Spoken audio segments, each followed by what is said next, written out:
Assalamualaikum warahmatullahi wabarakatuh. Teman-teman sekalian, berjumpa kembali di channel Cendekia Muslim.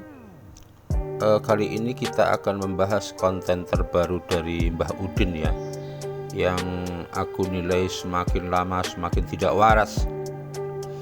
Jadi setelah Mbah Udin ini ditetapkan sebagai tersangka dalam perkara kabar bohong dan penistaan agama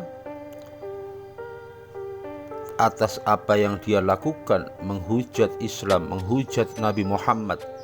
Kemudian masih banyak lagi dugaan-dugaan tidak pidana yang dia lakukan, penghujatan, penghinaan kepada beberapa suku yang ada di Indonesia seperti Madura dan Bima. Masih ditambah lagi penghujatan kepada petinggi-petinggi negeri, kepada pihak-pihak gereja yang tidak mendukung dia. Luar biasa, begitu banyak hujatannya. Tetapi kali ini juga sangat keterlaluan. Bahkan Mbah Udin menghujat orang yang sudah meninggal, yaitu beliau Kiai Haji Abdurrahman Wahid, atau yang lebih dikenal dengan nama Gus Dur. Ini sungguh keterlaluan ini Mbah Udin ini. Tapi sebelum kita membahas, mari kita saksikan video berikut. Coba kiai mana yang tidak selingkuh?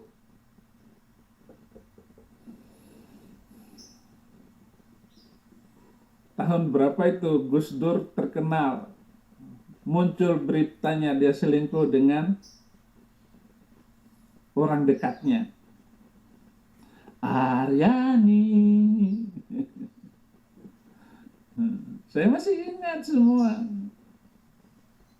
almarhum Gus Dur. Tetapi nggak akan rusak namanya walaupun selingkuh.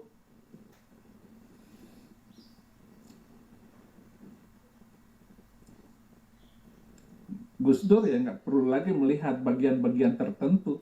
Beliau sendiri nggak bisa ngelihat, sudah buta. Tapi rudal itu nggak punya mata, dia tetap hidup. Itu tadi teman-teman video yang sangat keji dari Mbah Udin ya. Mbah Udin menuduh, memfitnah Gus Dur telah melakukan perselingkuhan, bahkan dibumbui dengan kata-kata yang sangat keji. Gus Dur sebagai orang buta yang tidak bisa melihat, tetapi anunya tentu bangkit. Luar biasa mulut orang ini, kotor banget. Kotor sekali mulut orang ini. Inikah cermin dari tokoh Kristen yang dipuja-puja banyak pihak?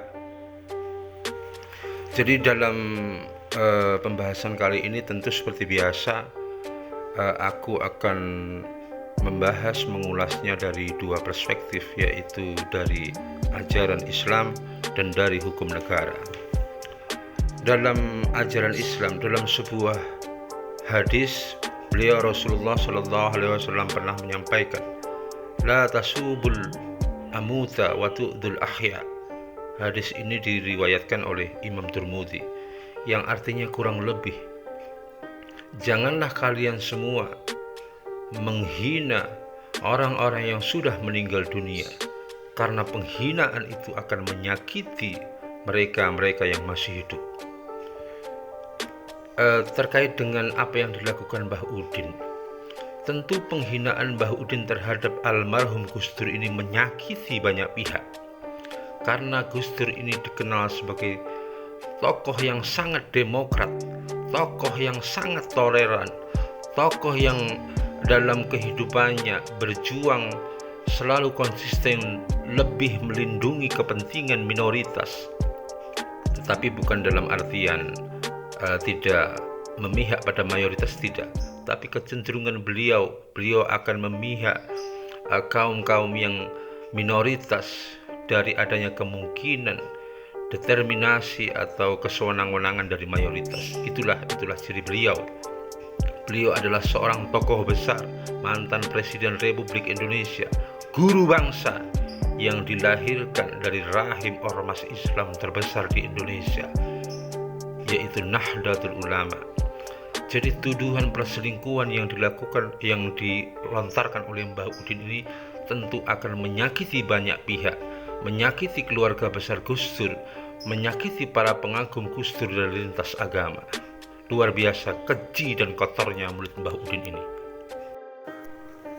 Kemudian aku berharaplah dari keluarga besar beliau, Kiai Haji Abdurrahman Wahid atau Gus Dur, atau setidak-tidaknya dari para pengagum beliau yang terafiliasi dalam kelompok Gus Durian untuk bersikap tegas, melakukan upaya hukum terhadap apa fitnahan yang dilakukan oleh Mbah Udin. Ini sudah sangat keji, teman-teman semuanya. Kalau dalam perspektif hukum, memang apa yang dilakukan Mbah Udin, fitnah Mbah Udin terhadap Gus Dur ini, kalau untuk dilaporkan sebagai sebuah pencemaran nama baik itu tidak bisa. Karena pencemaran nama baik itu harus dilakukan oleh korbannya sendiri, tidak bisa diwakili. Yang relevan untuk dilaporkan oleh pihak keluarga besar atau Gus Durian adalah tentang kabar bohong yang berpotensi menimbulkan keonaran. Pasal 15 Undang-Undang Nomor 1 Tahun 1946 tentang Peraturan Hukum Pidana. Jadi kalau Gus Durian melaporkan soal kabar bohong yang berpotensi menimbulkan keonaran, ini relevan.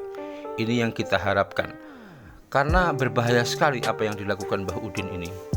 Jadi fitnahan perselingkuhan ini akan menjadi bola liar, akan menjadi keresahan, dan akan berpotensi menimbulkan keonaran kalau tidak disikapi dengan cepat dan tegas. Jadi kita berharap Gus Durian atau keluarga besar Gus Dur melaporkan Mbah Udin dengan dugaan penyebaran berita bohong seperti yang tak sebutkan tadi, pasal 15 Undang-Undang Nomor 1 Tahun 1946. Dan juga yang relevan lagi adalah pasal 45 ayat 2 junto pasal 28 ayat 2 Undang-Undang ITE, ujaran kebencian berbau sara. Jadi fitnah perselingkuhan Gus Dur ini kalau menurutku bisa dilaporkan terkait dengan ujaran kebencian berbau sara, suku, agama, ras, dan antar golongan. Karena Gus Dur ini bukan sebatas seorang Gus Dur sendiri.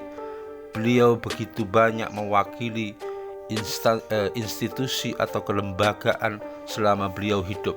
Beliau adalah simbol atau seorang yang sangat ditokohkan oleh ormas Islam terbesar di Indonesia, yaitu Nahdlatul Ulama. Apalagi beliau diakui sebagai guru bangsa dan beliau adalah mantan Presiden Republik Indonesia, yang tentu nama baik negara ini juga terkait erat dengan beliau. Jadi kita berharap ada pihak-pihak yang tegas melaporkan ini agar apa yang dilakukan Mbah Udin ini tidak berdampak luas. Ada tindakan preventif dari aparat penegak hukum untuk bisa menindaklanjuti apa yang disampaikan atau fitnah yang dikeluarkan oleh Mbah Udin. Kalau untuk hoax dan ujaran kebencian berbau sara, itu yang melaporkan tidak harus korban. Dan sebenarnya penegak hukum tanpa ada laporan dari siapapun itu bisa membuat laporan sendiri atau yang dikenal dengan laporan model A. Itu teman-teman sekalian. Jadi biadab sekali lah Mbah Udin ini. Semoga ada pihak-pihak yang melaporkan agar toleransi di Indonesia tetap bisa kita rawat dan bisa kita jaga. Sekian dariku, terima kasih. Billahi taufiq wal hidayah. Assalamualaikum warahmatullahi wabarakatuh.